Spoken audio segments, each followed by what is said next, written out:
It is nearly week 6 of the fantasy football season and the waiver wire is just as important as ever. There might not be some of the sexy options you've seen in the past few weeks with some potential league winning options out there, but that doesn't mean that with upcoming buys there aren't some great players that you can go and grab, especially with some decent injuries in week 5. If you like content like this, please consider liking and subscribing. But let's jump in straight away with the biggest injury of week 5, and that was Omarion Hampton.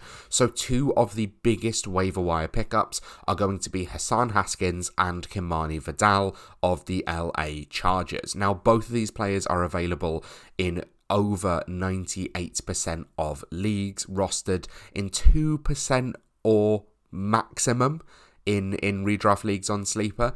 Now, to me, this is a really interesting one. I don't think either of these players is going to get the same level of work in the backfield that Omarion Hampton had. Obviously, we're now down to the RB3 in LA, with Najee Harris also on IR, and it's really sad news about Omarion Hampton. Hopefully, he'll just miss 4 weeks. We don't know a huge amount about the injury.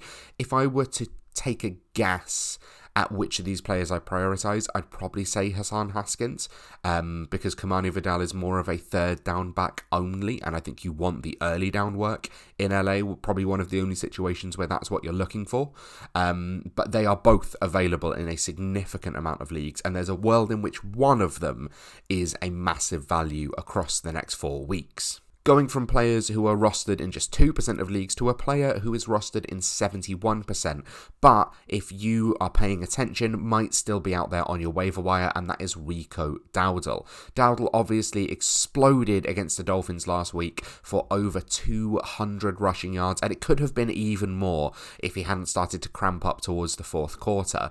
Dowdle looked fantastic against a Dolphins rushing defense that actually, if you're paying attention, is who the Chargers are playing this week, so might be a crucial thing for that last waiver wire pickup. Dowdle looked fantastic, and Chuba Hubbard is going to miss at least another week or 2. And to be honest, I think we have seen that this is going to be more of a backfield split when he gets back. When the backup comes in and rushes for over 200 yards, you can't really ignore them for the rest of the season, especially when Chuba Hubbard has not been the most efficient of players so far.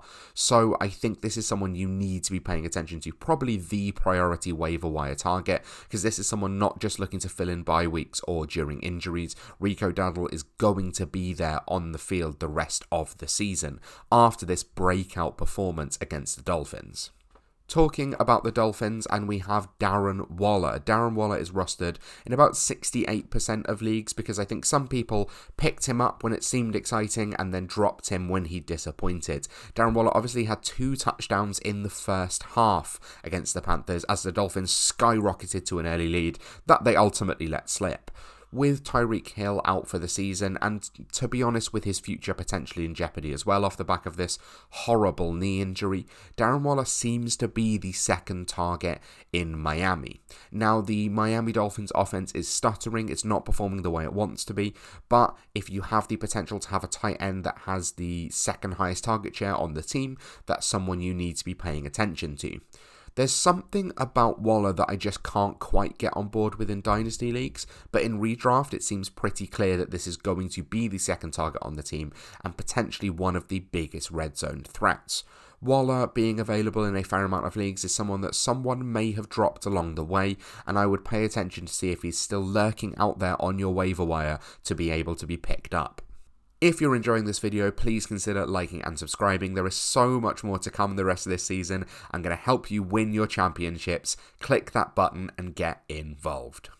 Kendrick Bourne had an absolutely unbelievable week 5, leading the 49ers in receiving against my LA Rams as they took them down despite missing basically all of their healthy players except for Christian McCaffrey.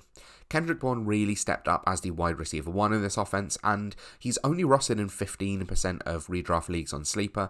Now, this is a really interesting one for me because how much longer is he going to be relevant? It didn't seem like Ricky Pearsall and Juwan Jennings were going to be out for a vast amount of time, but what I will say about this 49ers wide receiver core is that even including Brandon Ayuk, yes, they are the top 3 wide receivers on the team, they're not particularly established as dominant wide receivers in the NFL, which means that if someone can break out further down the depth chart, there's no reason they can't start to take work away from that top three.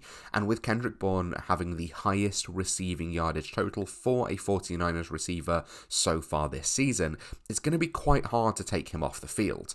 Now, Bourne is obviously not the most exciting of players, and it might just be that soft Rams secondary that allowed him to go for over 100 yards. But he is still definitely worth rostering just to pay attention to where he remains in the depth chart once Pearsall, Kittle as well, and Jennings start to come back. Brandon Ayuk probably not around until the end of the season, but definitely worth paying attention to whether Kendrick Bourne remains on the field and remains playing a part in this team. Also when Brock Purdy's back as well, because that's going to change the offense quite a lot. Kendrick Bourne might not be relevant the rest of the season, but he also could end up being the team's wide receiver one, so it's worth paying attention to. I promise this is not me being a homer, but Matthew Stafford is a quarterback that you need to be rostering, even in one quarterback leagues. Stafford is currently the QB9 on the season, having just thrown for over 350 yards and over 2 passing touchdowns in the past 2 weeks.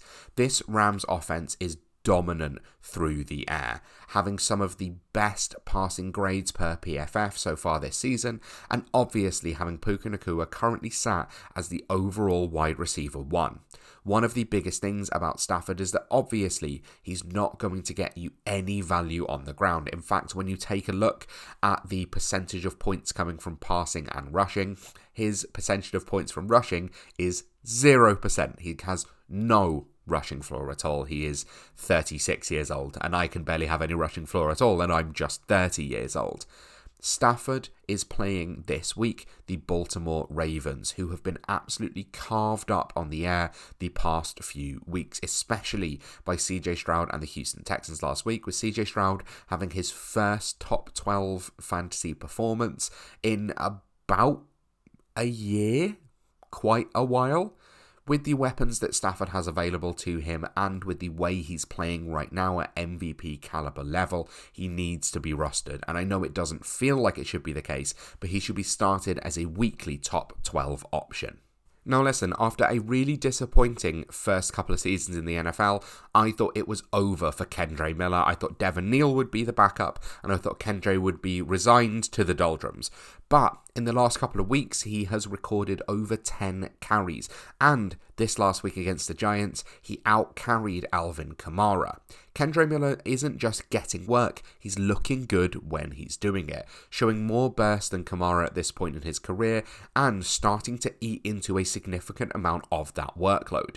Despite that, he is available in a fair amount of leagues. He is the sort of player that is one injury away from potentially being a league-winning running back, but also he's starting to siphon work away from Alvin Kamara just as is, let alone needing an injury to do so. So it's someone you need to be paying attention to. Finishing off with 2 young tight ends who kind of had breakout weeks this last week. And first of all, we have the rookie tight end Mason Taylor. Now, Mason Taylor finished with 12 targets this last week and is clearly establishing himself as the number 2 passing option in New York. Taylor was a really exciting prospect who was drafted at the beginning of the second round, probably for this role, to be more of a receiving tight end, to work out of the slot, to work down the seam, and to be the second passing option for the Jets, who don't really have anything else at the wide receiver position. It didn't really start that way in the first few weeks of the season, but with his performance the last couple of weeks, and particularly this last week in week 5, it seems clear that he is getting on the field in all 3 downs. Therefore, can be treated as a potential top 12 option the rest of the way. And moving from one New York tight end to another New York tight end, we have my guy Theo Johnson. Since Malik Neighbors went out and since Jackson Dart has had his share of the offense, Theo Johnson has finished with as many targets as any other Giants player. In week 5, he obviously managed to score 2 touchdowns, which was incredibly exciting, but it's the underlying numbers, the fact that he is seeing that target share, the fact that he is seeing a much higher snap share than any other tight end, which make me excited for Theo Johnson's future this season. The Giants obviously need more options in the receiving game, with their wide receiver 1, Wan'Dale Robinson, being a nice player but being a relatively limited player. Theo Johnson can bring that ability to attack downfield and to potentially box out defenders and be used as a red zone option. In terms of red zone targets, he is currently 4th among tight ends for targets in the red zone, which is very, very exciting. Jackson Dart can play as a bit of a gunslinger who likes to spread the ball around, and with Johnson functioning as the number 2 target in this offense, I think he definitely has weekly streaming value at the least.